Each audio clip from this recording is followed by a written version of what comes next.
இதில் புது மியூசிக் டைரக்டர்னு சொன்னாங்க. அதை பற்றி உதாரணமாக சொன்னார் விஜயானந்த். ஊட்டியில் போய் மியூசிக் போடணும்னு சொன்னார்.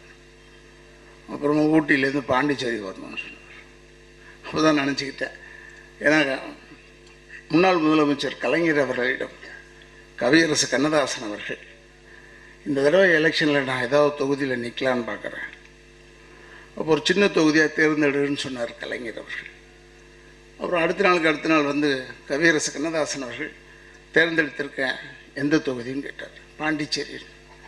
அப்படி அங்கே நிற்க மாட்டியேன்னு சொன்னாராம்.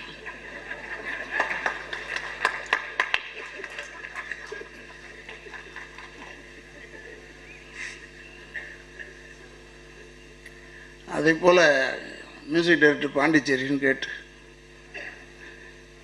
இந்த படத்தில் இப்போ ரிலீஸ் ஆகி இப்போ நிற்பார்னு ஏன் சொல்கிறோம்னா, பாண்டிச்சேரியில் நீங்கள் இல்லாதனால. ஆஃபீஸ்லேயே நீங்கள் மியூசிக் போட்டிங்க பாருங்கள், அதனால் எல்லோரும் உங்களை பாராட்டிக்கிட்டே இருந்தாங்கல்ல.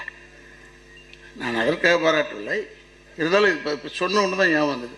ஏன்னா இந்த மனுஷனை இவ்வளோ பாராட்டுறாங்க, நிற்கிறாரான்னா பாண்டிச்சேரியில் நீ இசை போடலை, இந்த டியூன் போடலை, போட்டுருந்தால் நின்று இருக்க முடியாது அப்படின்னு கலைஞர் சொன்ன ஞாபகம் வந்தது. அவ்வளோ தவறாக சொல்லவில்லை.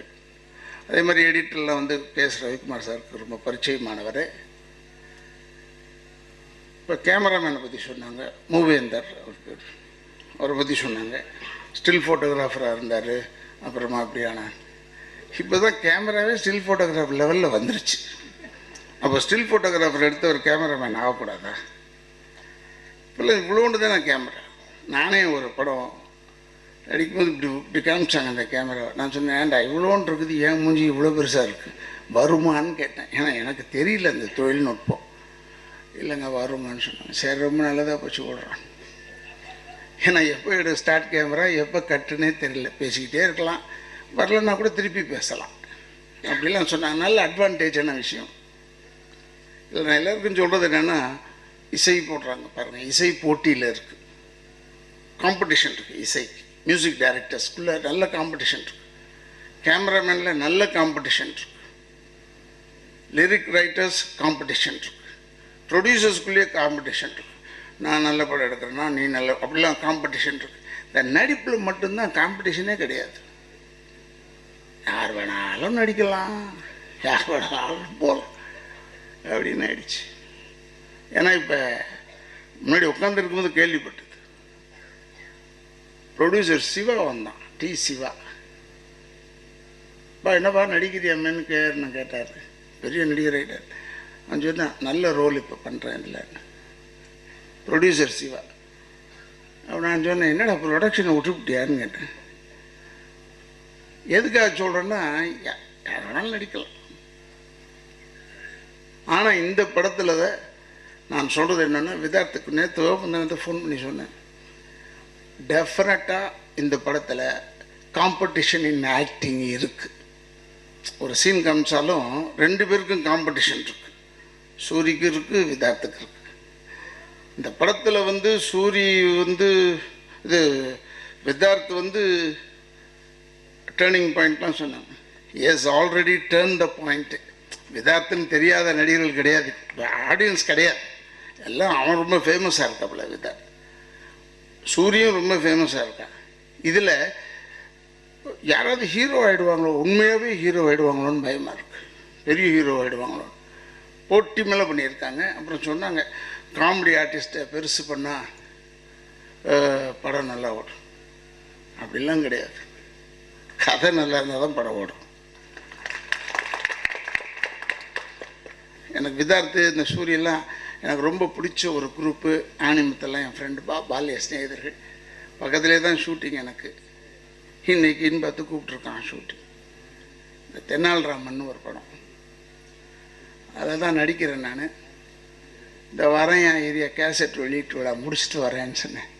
என்ன அப்படின்னா, எப்போ வருவீங்கன்னு யாருக்கு தெரியும், வருவேன் அப்படின்னு சொல்லி வச்சுட்டு தான் வந்தேன். இருந்தாலும் பாவம் போய் ஆகணும், அந்த உறுத்தல் இருந்துக்கிட்டே இருக்குது. ஏன்னா ஷூட்டிங் பாவம், ப்ரொடியூசர்லாம் பெரிய கோடீஸ்வரன் இருந்தால் கூட பணம் தானே கொடுத்தாகணும். அதில் வேறு இன்றைக்கி போட்டான், டேட் இல்லாத நோட்டு செல்லாதுன்னு, ஏப்ரல்லேருந்து. அதை வேற சொல்லிவிட்டான், நிறைய நோட்டு டேட் இல்லாத தான். அதனால் அங்கே போகணும். அதனால் நான் கேர்லாம் இருக்கார், அவரெல்லாம் தலைவராக இருக்கிற காலத்தில் சின்ன படம், இந்த படத்தை சின்ன படம்னு சொல்ல முடியாது, இருந்தாலும் சின்ன படங்களை தியேட்டரில் ரிலீஸ் பண்ணுறதுக்கு நீங்கள் வழிவகுத்து கொடுக்க வேண்டும். ஏன்னா இந்த பூஜை போட்டுறாங்க, எல்லாம் போட்டுறாங்க, எல்லாம் போனான்னு ஆணிமுத்து சொல்லும் போது கூட இந்த டேட்டில் ரிலீஸ் பண்ண போகிறேன்னு சொன்னார்.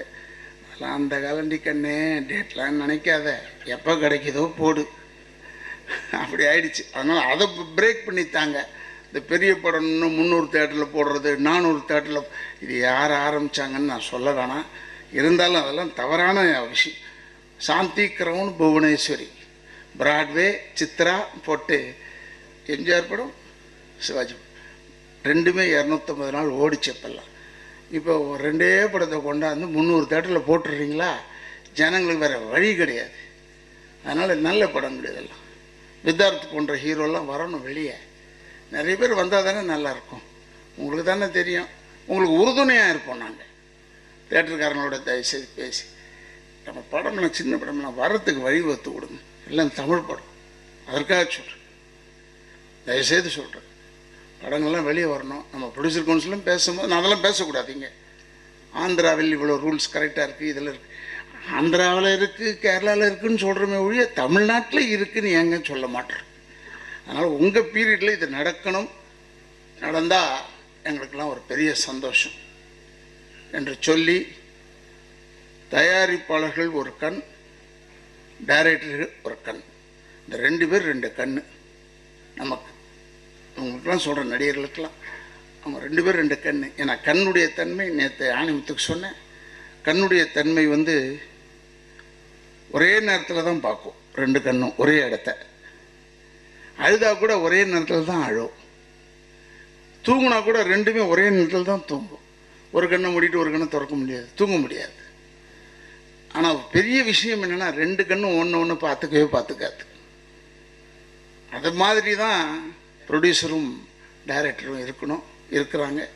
அதனால் அவர்களுக்கு என்றென்றும் நான் மரியாதை கொடுத்து, தயாரிப்பாளர் ஆணிமுத்து சிறுவராக இருந்தாலும் சரி, அவன் தயாரிப்பாளர், அவருடைய கனவு, பல கம்பெனி ஆரம்பிச்சிட்டேன், என் கனவு நீண்ட நாள் கனவுன்னு சொன்னார். தப்பான கனவு கண்டுக்கிட்டு நீண்ட நாள் கனவு நம்ம என்ன செய்ய முடியும்? சினிமா எடுக்கணும் போய் வேணா கனவு காணுவானா? இதுவே கனவு உலகம். இந்த கனவு உலகத்தை கனவு கண்டிருக்கிறார் ஆணிமுத்து. இருந்தால் கூட நேற்று நான் பேசும்போது நல்ல கொள்கையோடு இருக்கிறார் ஆணிமுத்துன்னு தெரியும். அதனால் அத்தனை பேருக்கும் என்னுடைய இதை சொல்லி, எங்களுக்கெல்லாம் பேர் ஆதரவாக இருந்த என்னுடைய அன்பு சகோதரர் டிஎம் தாயப்ராஜா குடும்பத்திலேருந்தெல்லாம் வந்திருக்காங்க.